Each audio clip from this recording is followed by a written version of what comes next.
Today's song is a country classic that goes back about a century. It's been recorded by countless people you might expect, like Bill Monroe and Johnny Cash, also by Bing Crosby and countless others. We're going to focus on Roy Acuff's version, one of the biggest stars of early country music. He does it in the key of A, which is great. That means the chords are going to be easy for you.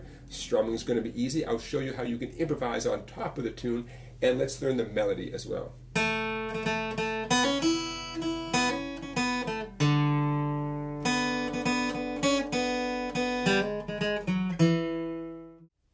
Here are the chords we need: A major, D major, and E major. To start off, we're going to keep the strum pattern nice and simple. Grab your A chord, we're going to do a boom chick pattern. We're going to hit the open A string first. That represents the root note, right? The note A.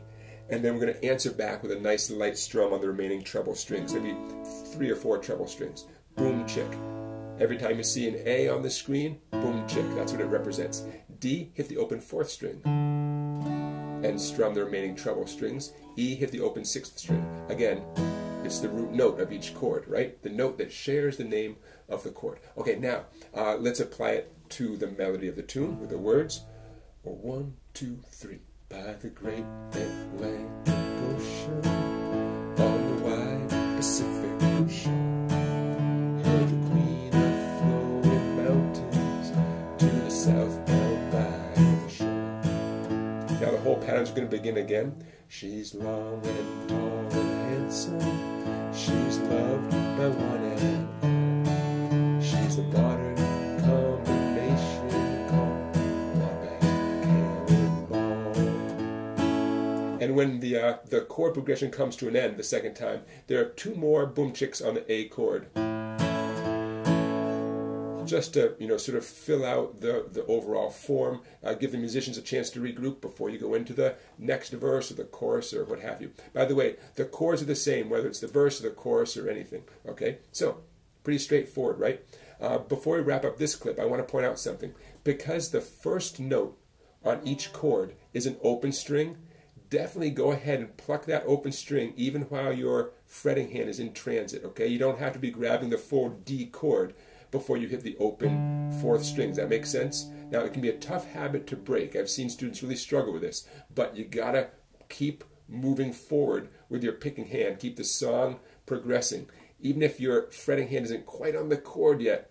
Okay, especially when you have a little bit of a head start here, because, like I said, the first note of each chord as you change chords is an open string. Okay, so in the next clip, let's get a little more advanced with our strum. Here are 2 ways you can make the strumming a little more interesting. Instead of simply going boom, chick, go boom, chicka. Quick little upstroke. Boom, chicka, boom, chicka, boom, chicka, boom. Easy to do, but I want to remind you, keep a very light grip on the pick when you do that brush down, up. And when you do that upstroke, really you might only glance off 1 or 2 or 3 strings. Whatever you do, don't make an effort to hit lots of strings on the way up. Very light, loose grip. And just glancing off a couple of treble strings. Boom, chicka, boom, chicka. One of the absolute most common things you can ever do as a rhythm guitar player, especially in the world we're in right here, the country bluegrass kind of world. Now, bass note runs, another great way to pick up your ability to take it up to the next level. Bass note runs are going to involve this sound, and also that sound. Now, here's the best way I can explain it. Instead of doing 6 boom chicks on the A major chord like we did in the first clip we saw, you're only going to do 5, and in place of the final boom chick before the A turns into the D chord, you're going to go 5th string, 2nd fret, 5th string, 4th fret, and then you're into the world of D. And you're going to do the same thing when the E chord turns into the A chord at the end of the verse, like this. You have the 6 strums on the E, and after the 5th one, instead of doing the 6th boom chick, you're going to go 6th string, and then you're back to the A chord. I'll sing through the chorus, and I'll do that. By the way, I'm keeping the strumming to the boom chick strumming, not the boom chicka, just to keep things clear here. Okay, so this is on Listen to the Jingle. Listen to the jingle. Listen to the jingle, the rumble and the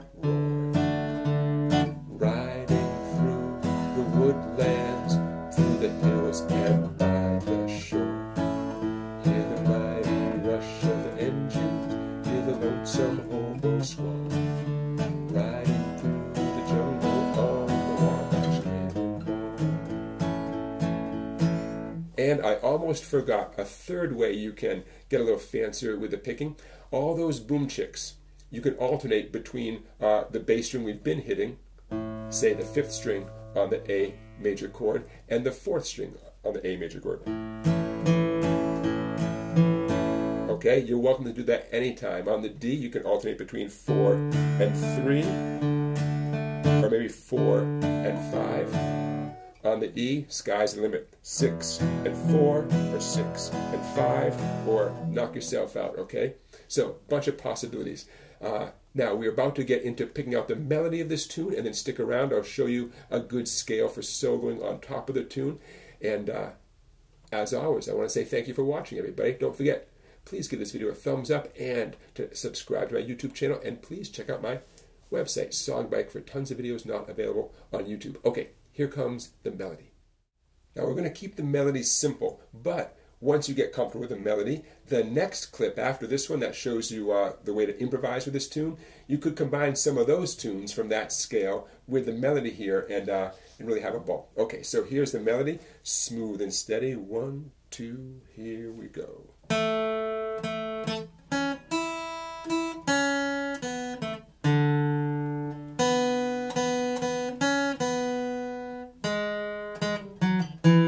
And then it begins again.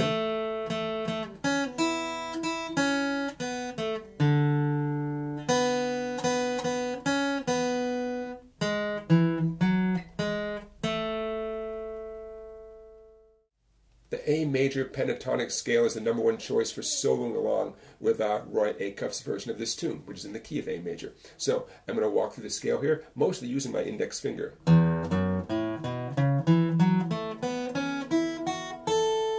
And always practice it going backwards too, and always do down up picking. Down, up, down, up, down, up, down, up, down, up, down, up, down. Now, I highly encourage you to practice that scale 1,000,000 times using the same fingers I did, always with alternate picking, down up picking. It's important to stay sort of focused musically. In this case, by that I mean knowing where your root notes are. The open 5th string is the note A. Remember, this is the A major pentatonic. 3rd string, 2nd fret, another A, 1 octave higher, and another A, 1st string, 5th fret. Now, you can do a couple of fun things with this particular scale, including hammer-ons. Okay, it's just a great sound. How about on the 2nd string? Nice 0-2 hammer-on. Okay, you can't go wrong with that. How about sliding to some of those 4s? Okay. Always fun, all right? Okay, so grab that song, download it, get it in whatever form you want to get it, and then crank it up nice and loud and practice improvising along with the tune. My last piece of advice is when you are improvising with any song, using any scale, work on your phrasing. Play just a few notes and then wait. Limit yourself to 3 or 4 notes. It makes you sound much more organized, and it gives you a chance to actually listen to what you just played and listen to the recording and how you're fitting in with the recording. So a few notes and pause, and a few notes and pause, okay? So have fun, everybody. That will do it for today. Thank you so much for watching this video. I will see you for another classic song tomorrow.